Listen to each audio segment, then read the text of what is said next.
I'm here in Medjugorje and I'm with, what's your name? My name is Nora Agiru. And where are you from, Laura? I'm from London, UK. Second time here, you said, no? Yes, this is my second time. I came here first time in May, just this May gone past. Why do you come back so fast again? Because it's such a beautiful place. I missed it so much, and I really wanted to come back and say thank you to Our Lady as well, because I had a good time. I felt peaceful, and I just couldn't wait any longer, so I had to come back. You always have been Catholic all your life? No, What I happened? became Catholic by marriage about 15 years ago. I had to have a wedding with my husband, so I had to convert back in Africa, yes. Was it hard for you to convert to become Catholic? No, not at all. I actually decided to convert before I got married because my children went to Catholic school and they were coming home with homework, asking me about Mary, Mother Mary, and I didn't know what to do. So from that moment, that's how I decided that I wanted to become Catholic. Now you know Our Lady. You came to Medjugorje. Yes. Is Our Lady here? You feel it that she's here? I feel Our Lady so much here. She's here because the peace when you're walking the streets, you just feel at home, because I'm sure she makes everybody feel at home. She invites you here. There's a reason for that, and I'm so happy and blessed to be here. How did you feel? Everybody says you only come by invitation here. How did you feel personally this invitation when we were in London? Or moment somebody came up to you? Or how did Medjugorje come into your life? Medjugorje, I have a friend at my church. She was talking about Medjugorje. I had no idea about it. And she said, it's a place Mother Mary appears, so I didn't even bother to look at it on the internet. I just accepted and booked my ticket. And when I came here, I quickly understood the message, why I accepted so easily, because it's so beautiful here. I think when Mother Mary calls you, you have no control over it. She guides you every step, from booking your ticket without having any reservations and following the coordinator who was doing the arrangements. I had no reservations and no regrets whatsoever. In fact, I'm so delighted that she invited, through my coordinator, Mother Mary invited me to come here. And before you became Catholic, were you a Protestant, the Church of England? Yes, I grew up as a Protestant. My father was dedicated a Protestant, went to church with my father, especially I remember in Africa. I can't say where my mother was, but this is something my father was a high man in the government, so he kind of had to make himself present in the church with his family, especially the children. So I went to church without fail with my father. And was it a big step for you being a Protestant, Our Lady? Because a lot of Protestants, they think we worship Our Lady as a goddess. It wasn't at all. For some reason, I don't know why, I kind of maybe open-minded about Our Lady and never questioned Our Lady, because from very young age I knew Mother Mary is the mother of Jesus. So how can you not respect that wonderful woman? How can you not give her the honor that she deserves? For me, it just came natural. I did not question. But having said that, my family, who are not Catholic even up to this day, they challenge me. I try to answer them or guide them in a way that you cannot have a friend called Jesus and not love his mother. That will not make sense. Yeah. Simple as that. As simple as that. Simple as that. I don't have to explain it any further. You come to my home, my children bring their friends home. At least they say hello to the mother, first of all, as well. That's how I compare. It's not the same comparison, but I see it that way. And it's beautiful, because if you this analogy, it's very nice. The mother opens the door. Yes. And what does the mother do when you come to your child friend? She guides you to your friend. And I welcome my children's friends to my home, and I treat them like my own children, because they're my children, right? My children's friends are my children. So beautiful. And we call the Holy Land because he walked there, Jesus. He walked there, and I would love to go there one day. Yes, I would love to go to Holy Land. Why should not be the womb who was 9 months in not be holy? No? Yes. That's all logical, it's common sense, no? It is common sense to me. That's what I say. It's no brainer. I didn't think about it. I had no reservations whatsoever. I just went with my heart and followed the way through. And in fact, I'm so glad I did the conversion. It's the best thing that ever happened to me. Why? You're smiling, you're shining. Because it just makes me happy. The devotion to Mother Mary and following her guidance, the prayers. It's just incredible. I have learned how to pray in the last maybe 10, 12 years properly. Before, like I said with my father, it was a matter of going to church as obligation, if you like. Cultural thing. But not truthfully feeling from your heart. So now I know, and I'm trying to get better and better all the time. And what would you tell people, how did your prayer life improve? What happened in your process? My prayer life has improved massively because every day I start with the prayer. I'm trying to follow Mother Mary's 5 stones, where I do the Rosary at least once a day. If I have more time, I follow all the decades of the Rosary. I try to follow the fasting now, which I learned from May. I try to, Adoration now is becoming a big thing. Even going back to my local parish, talk to our parish priests. One of them was here luckily with us, but going back we kind of encouraged him like, Father, we need more time for adoration or have it every day. We used to have it just on Friday, but now we're trying to say, okay, why don't you just put it there every day? If one person, 2 people come, that's one person better than nobody, right? That's how adoration is. And that all came from Medjugorje, from your stay here, or that came in this 10 years, or 12, 15 years? Actually? Well, the adoration part of it from Medjugorje, the emphasis of adoration from Medjugorje, but the prayer of the Rosary from the 10 years. But I think coming to Medjugorje has strengthened it. I now see how important it is to pray the Rosary, how to do your fasting, which I try to stick to the rules of, just bread and water, and then go to Wednesday, adoration. Friday. Yeah, I still have my struggles with Me too. with the Bible, but I am trying to get there.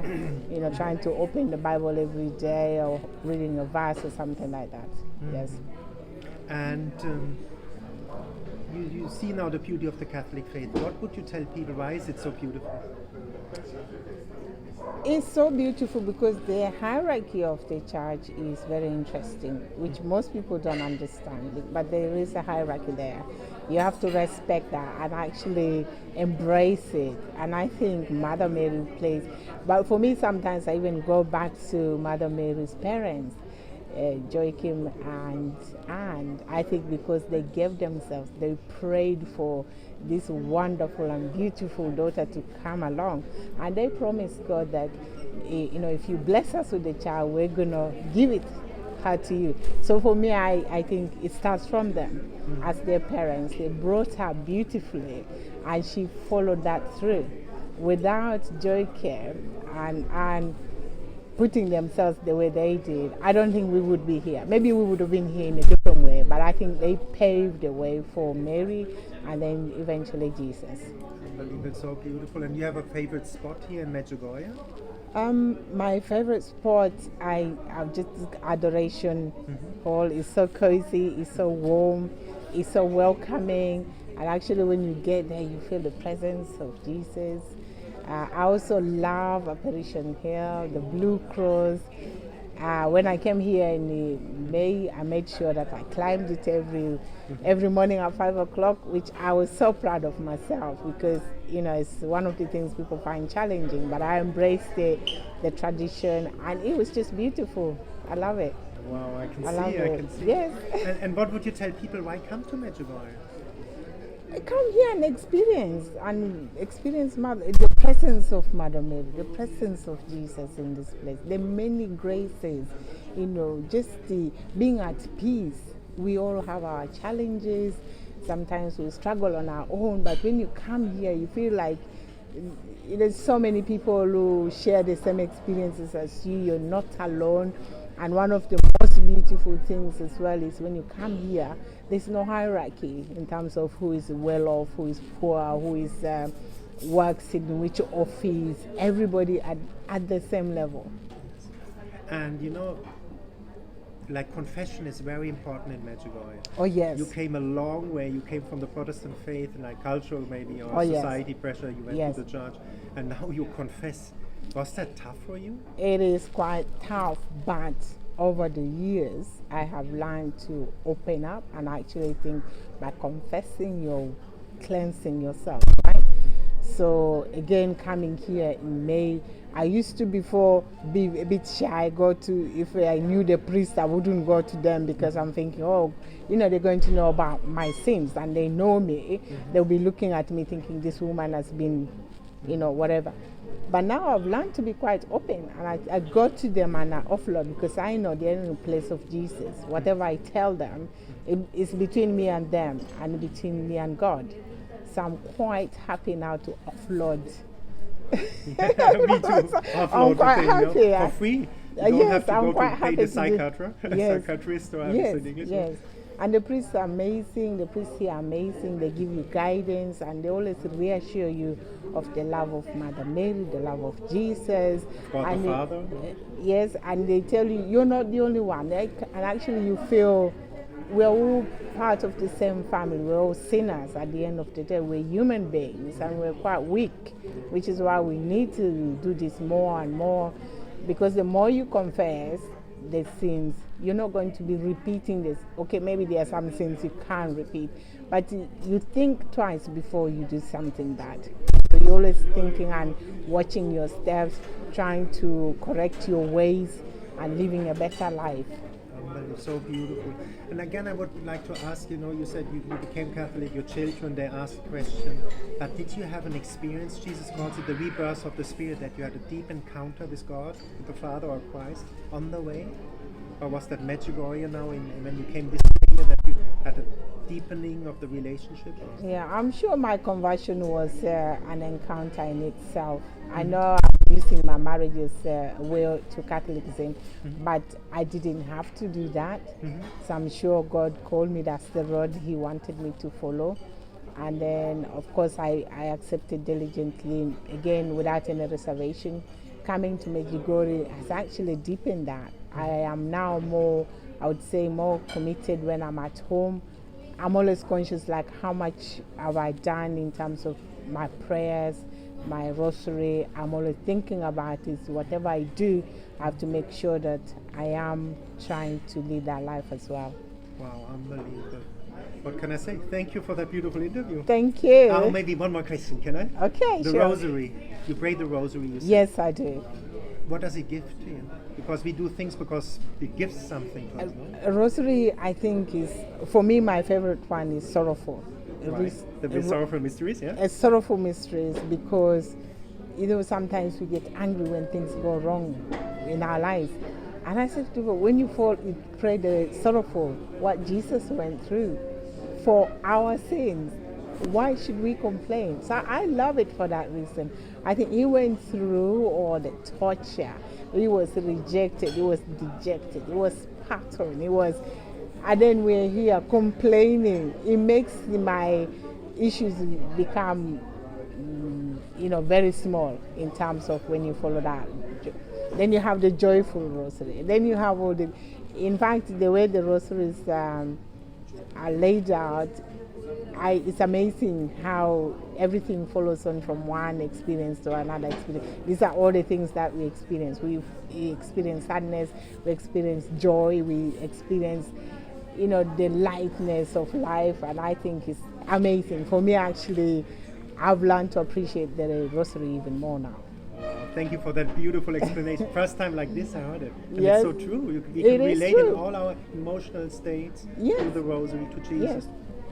Yes, we do that through Jesus. We live our lives through Jesus, and with the Mother Mary's guidance, and it's just incredible. Do you say you have this guidance, you feel this guidance now? How can somebody have this guidance? I think by listening. When you say pray and listen, we really have to listen. Sometimes we don't, because you can pray the rosary and actually not even think about it. It becomes like Routine. a lip exercise where you're just saying these words and not. But we need to stop and think, actually, what am I saying? how does that apply to me? Why am I saying what I'm saying? So when you do that, you slowly and carefully, you begin to feel, and sometimes you begin to live like it. You have a challenge, but you're thinking, God persevered, let me also persevere with this. And that actually strengthens you as a person. Amazing. Yes. Thank you so much. Thank you.